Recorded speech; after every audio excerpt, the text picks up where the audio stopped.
Hello beautiful people, it's Sinderfam. Welcome to the channel. Today we're back again with another video, and this is from Prega U. We're going to be checking the lies modern feminists tell modern women, and this is Candace Owens on this. We're going to be checking this together. Let's check it out.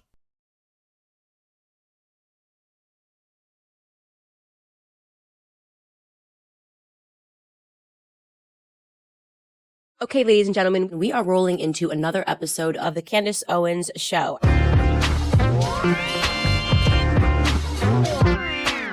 It goes back to the feminist argument, at least the modern day feminist argument of saying, well, women should be able to do all the things that a man can. And so what they try to do is they try to erase any physical biological differences between men and women. Of course, we see that in this whole gender fluidity movement, that what does it really mean to be a man and a woman? Well, abortion really plays a part in that. Right. Because if a man can physically walk away from a pregnancy, then a feminist would say, well, a woman should be able to physically walk away from a pregnancy too. So rather than rejoicing in the privilege, and to use a leftist word, the true privilege of being able to carry a child, no matter how hard the circumstance is, because I understand circumstances are really hard for women sometimes, but instead of rejoicing in that privilege and that uniqueness of femininity, that uniqueness of being a woman, they want to take it away so they can say, there's really no difference between men and women, and they think that's going to usher in this egalitarian utopia where men and women don't have any differences between them and equality will be achieved. It's not going to happen. Do you consider yourself a feminist? No, I don't. Interesting. I don't. Very, very interesting. There's a lot of people that want to, and I know you said that you're not either. There's a lot of people who want to reclaim feminism. I don't really see. Like, let it burn. Yeah, right? just Where let we're it at die. right now, like, let it burn. I don't Yeah. really see what we're fighting for anymore. Like, I get it. Like, the movement had to be started because we actually did not have equality with men. We have equality with men. In most circumstances, we have more than equality with men. It's like plus. We have all of these privileges on top of it. And when I think of feminism today, I think of the Lena Dunham types. Like Lena Dunham out there, she's obviously miserable, right? And she's not shaving her armpits, and she's going out there and saying that this is freedom. It actually, what they identify, what they determine to be freedom, to me looks like misery, right? We don't need men. We don't want men. Actually, you do need men. Like, actually, we cannot pretend physically, like, biology exists. Like, this is not a good platform to have abolished men. Like, we don't want any more men.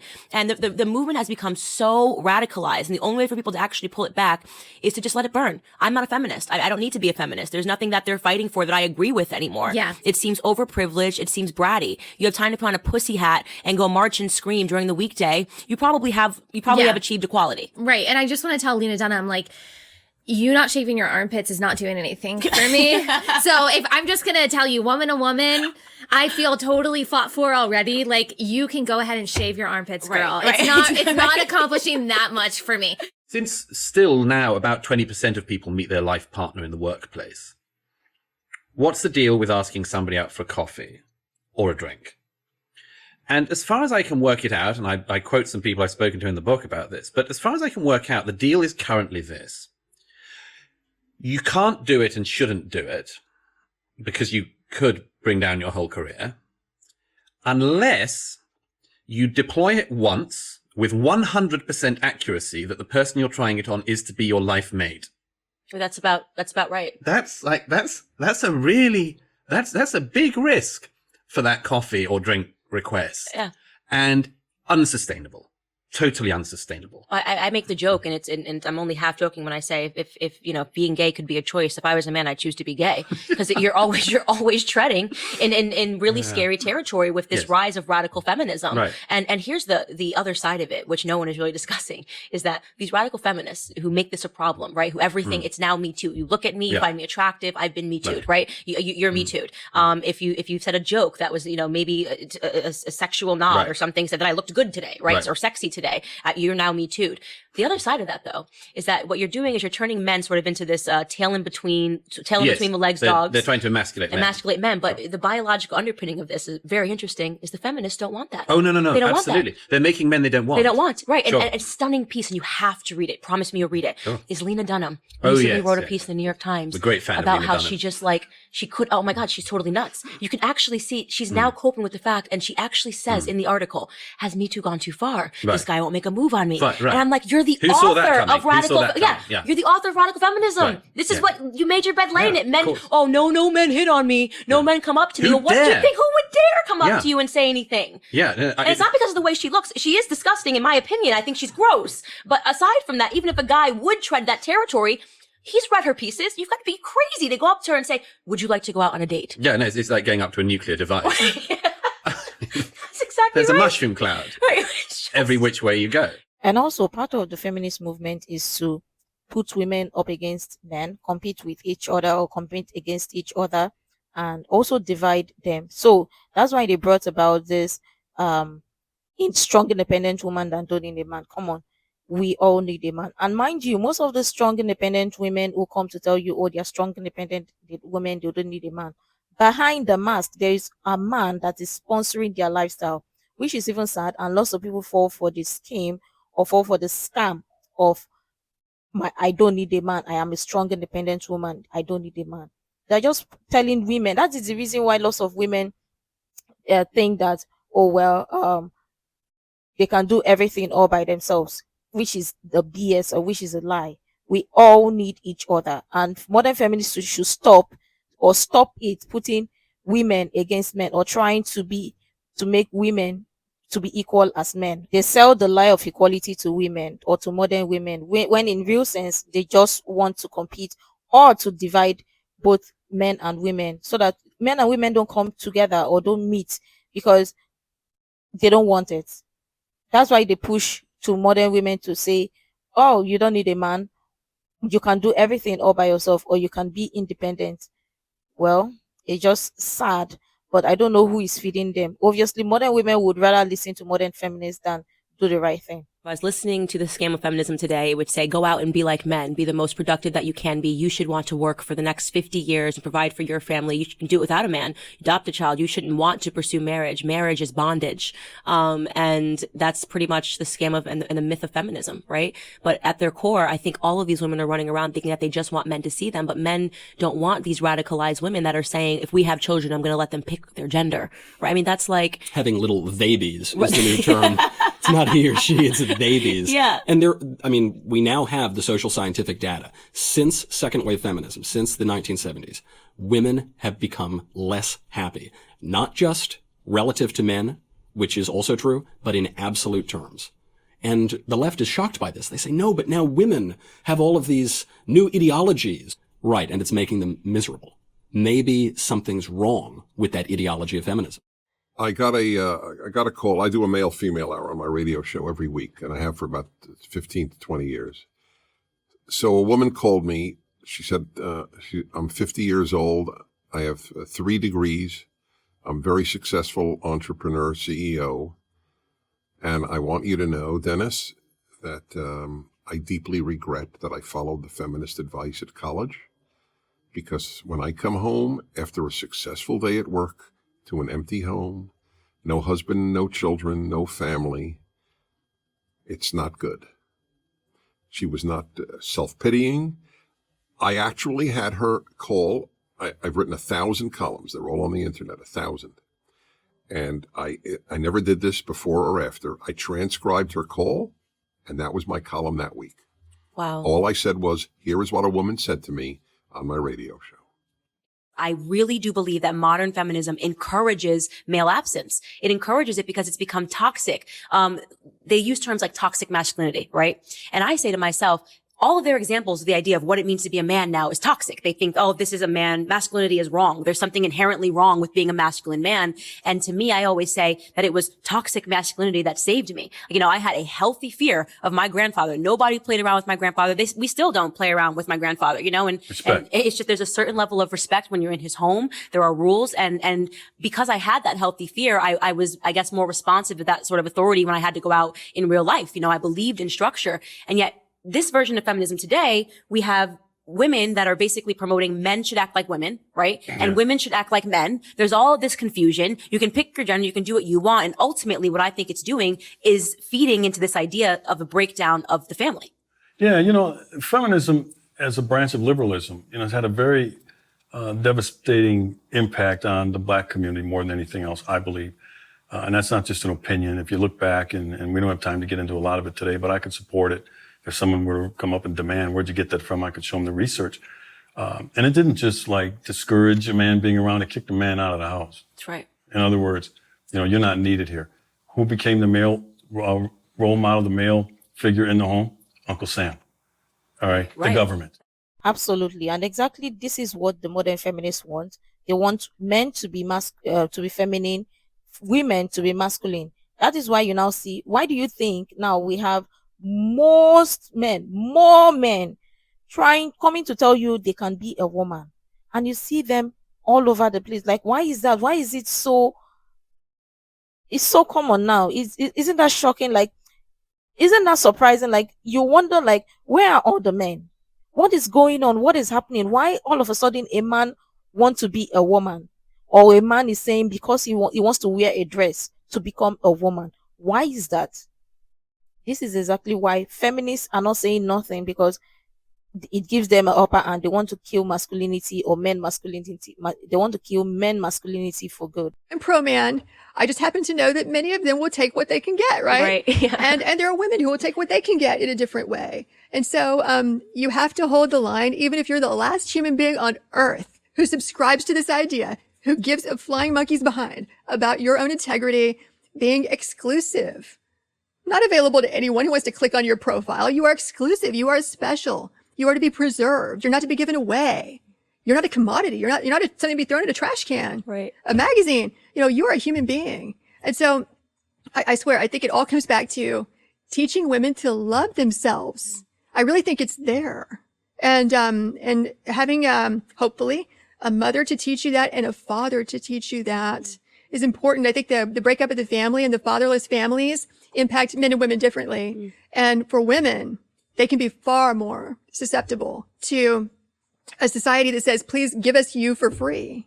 And the problem is exactly what you said. Girls aren't being told how wonderful it is to be a girl. And all those wonderful things that you just mentioned they have to look forward to are not held up in society anymore. No. As a positive and wonderful future, being married, having children, those are some of the most fulfilling experiences in life. Right. And actually what's taken a hold in culture and society is this toxic form of feminism, which has emerged, which I do my best to speak to women about and let them know that that is a scam. You fall for that. That is a scam. If you believe that rejecting men, rejecting order, not wanting to shower, growing your armpit hair out is somehow freeing, right? If you believe that making yourself sexually available to anyone and everyone and being promiscuous is going to somehow make you freer, you are going to be shocked when you wake up one day and realize that you have nothing that has actually fulfilled you, because you've rejected it. You've rejected order, and you have signed up for chaos, because we have, again, a culture, a society, and a media that perpetuates the idea that somehow conservative values are bondage and liberal values are freedom, when it is in fact the opposite. Totally agree with you. I mean, think back to your grandmother, or I think back to my grandmothers, and I think back to, the idea that these women were less strong than women today is a joke. They were so strong. No men couldn't get away with anything with either of my grandmothers. And it wasn't because they were feminists. It's because they had integrity and they knew right from wrong. And you couldn't push them around. And today you have these Me Too women who say, these young women who are you call themselves feminists. They wear the, fuchsia hats, and they say, oh, I couldn't stand up to so-and-so because he had a job that was superior to mine. And I just think, wow, my grandmothers would have never fallen for that. Why are young women today being pushed around? There is an actress, I don't even know what she's in, so I don't know why I'm calling her an actress. I literally only know her by her boobs, okay? Because every time she's upset about something, she gets naked. This is her name is Emma Ratajkowski. I know I butchered that name, okay? Very, her body, great body, right? So the way that she gets attention is every time she gets upset, she takes her bra off on Instagram and she has her boobs. She goes marching naked, she just wears her jeans. She says, like F you guys, F men. So she naked picture, F you Harvey Weinstein. How is this sticking it to the man? So I say this, my husband talked about this. He's like, all right, I guess Emma's mad again. Men have to look at her boobs. I guess, Emma's really upset again. We're forced to look at her boobs because darn the patriarchy. Men are winning. They're getting the best deal ever. So women have now decided that promiscuity is a sign of freedom. So women are saying, we'll give it to you for free, right? We will have sex with whoever we want. We will take our clothes off whenever we want. Please explain to me how men are losing in this. Oh, that's very funny you should say that, because I was at college at the cusp of feminism, and I've never said this publicly, and You loved feminism, didn't you? I loved what? You loved it. Every second of them that's throwing the their point. bras. No, that is the point. I remember saying to a friend, because I'm a good guy, but I'm also a guy. I'm also a guy. And I remember saying to a friend, I can't believe it. For 10,000 years, men have wanted women to think that they want sex like we do. And it finally happened, and here I am, 20 years old. God, you are a good God. I remember going through this routine with my friends. He's like, I couldn't believe it. Okay, the girls are Because walking down I the would- street naked again. Or just, no, commitment is completely unnecessary. Oh, really? You got to be kidding. Tell me this is not how men No, so what has win. happened? So here is of course it's how men think. But here is the amazing thing. So the women bought the feminist lie, not the feminist line, the feminist lie, you're just like men. But they get depressed when they act like men Of course. sexually. I'm like, So now the depression, they're in far greater states of depression. They're far lonelier than men. And and that's why you have all the rules now. Oh, well, I didn't really say okay. Well, what does that mean you didn't say okay? So that what they're saying is, I am not to blame for the consensual sex we had, which has made me depressed. He is to blame for the consensual sex I had that made me depressed. And that's because modern women are never to be blamed or never to be held accountable. It is my body, my choice until responsibility hits or accountability hits, or it's time to be accountable. Then it becomes a problem because obviously they want to be men, they want to be like men, they want to do things like men, but they want to act like men. But when things gets real, then it becomes a problem. They always want to look for who to blame. You see how exactly modern feminists or modern women buy into the feminist lie that they can be like men, they can do the things men do, they can be promiscuous. Why do you think the wave of modern women promiscuity is on the rise? Because of course men do it too, so women too can do it. Well, who do you think benefits the most, or who do you think hurt the most? It's not okay when both parties do it, when men do it either. But the fact that women think they can sleep with as many men as they want and there is a prize or winning prize or empowerment scheme is crazy. That's why you have a woman would say she wants to sleep with a man with or sleep with 100 men in 24 hours or sleep with 1,000 men in 24 hours. You want to know why? Because they will be given a prize, and you hear them say, oh, they are the prize. Well, how are you the prize? What do you think about the over sexualized culture? So if I'm on a Tinder date and I'm like, yeah, I've slept with like 25 guys. I'm free. Yeah, I always use protection though. It's 2019, Michael. It's 2019. Well, Candace, I have to ask, are you asking me at 20 or at 29? Are you asking me because it's very alluring to a lot of men. I mean, I'm sort of joking about how men convince women to be feminists and give them free sex. But if you're an 18 to, I don't know, if you're a guy in college, for instance, how do you say no to that? Especially in this culture, which tells you have sex young, have sex a lot. That's all you got to do. Sex, sex, sex. But would you marry her? Of course not. Of course not. Of course not. Nobody would.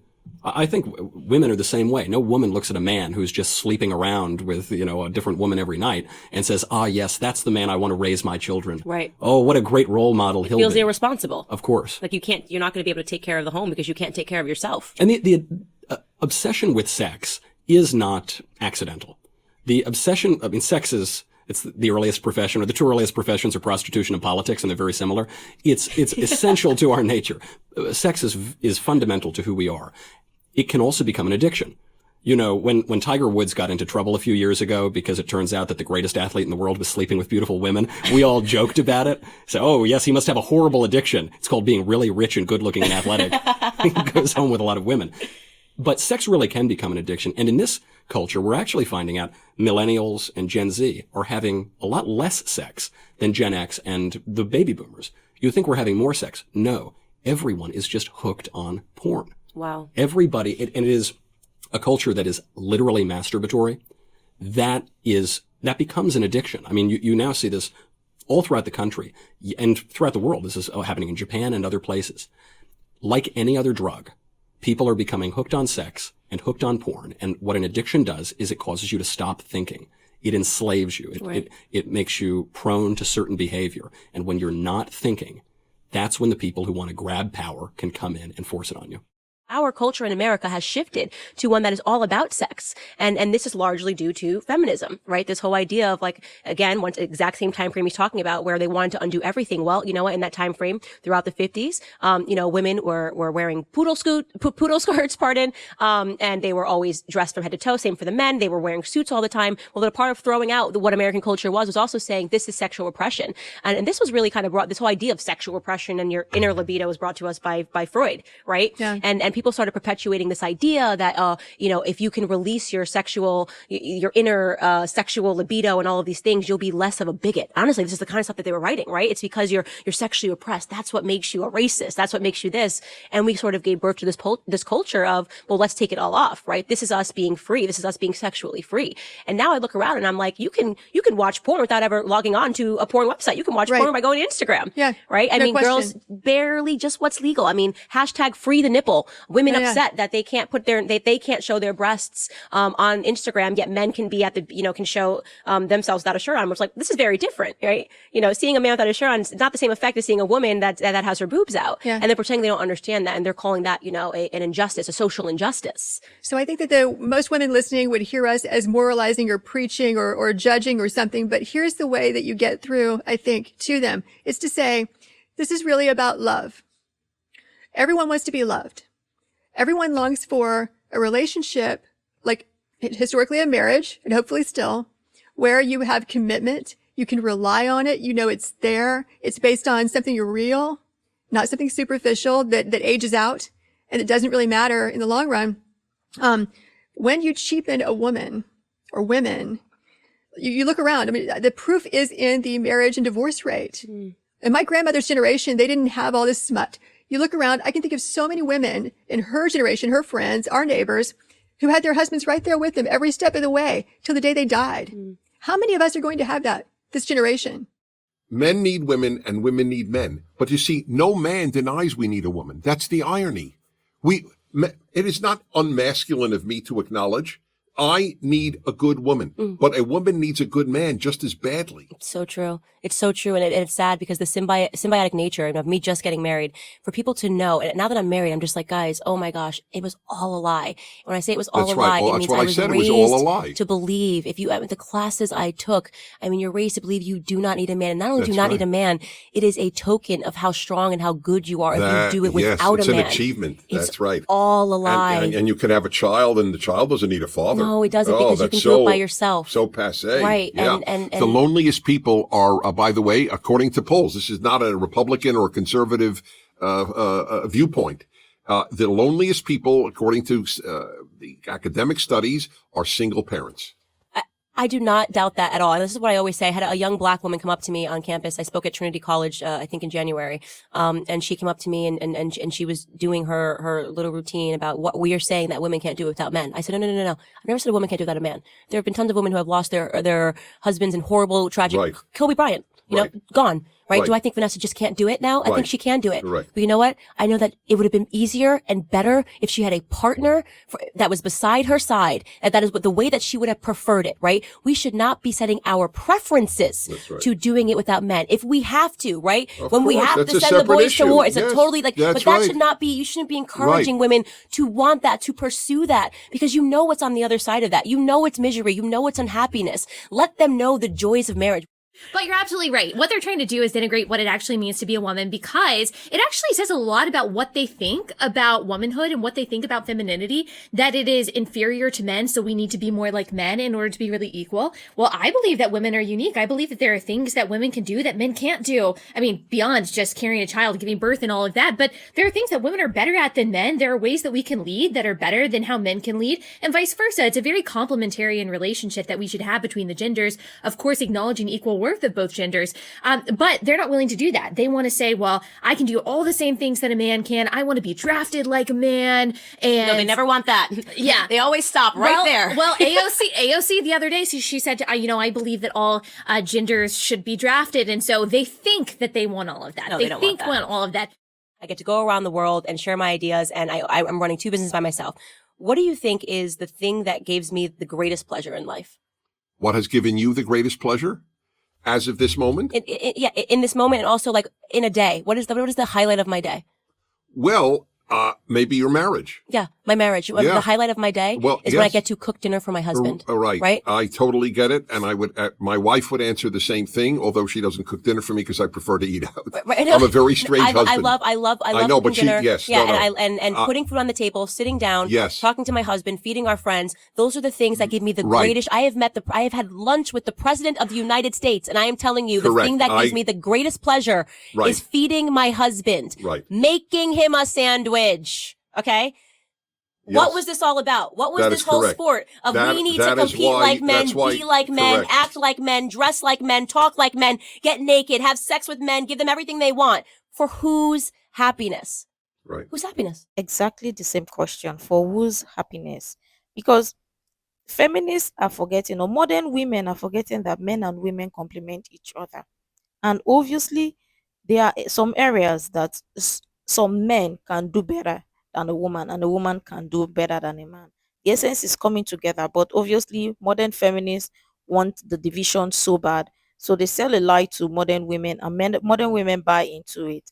So you see the reason why it is more popular for modern women to be promiscuous than to be homely or to be traditional. That's why you see the high rise of modern women joining OF, or trying to be 304s, or being 304s and whatnot, because they believe that, well, if they have as high body count as much as men do, then they are the prize, there is an empowerment, or they are empowered, or whatever. So they follow the lies modern women tell, and at the end of the day, they come to regret, or live in regret, to say they wish they didn't listen to modern women, or they didn't listen to modern feminists. But of course, it is only fun until it's no longer fun. But I really love your thoughts in the comments down below. Let me know what you think. What do you think? I'm sure tons of people have different opinions regarding this. What do you think about the lies modern feminists tell modern women? I would really love your contribution. You can share all the useful information you think might be really helpful. Make sure to like, share, and subscribe, and all of that stuff. And until next time, see you in the next video.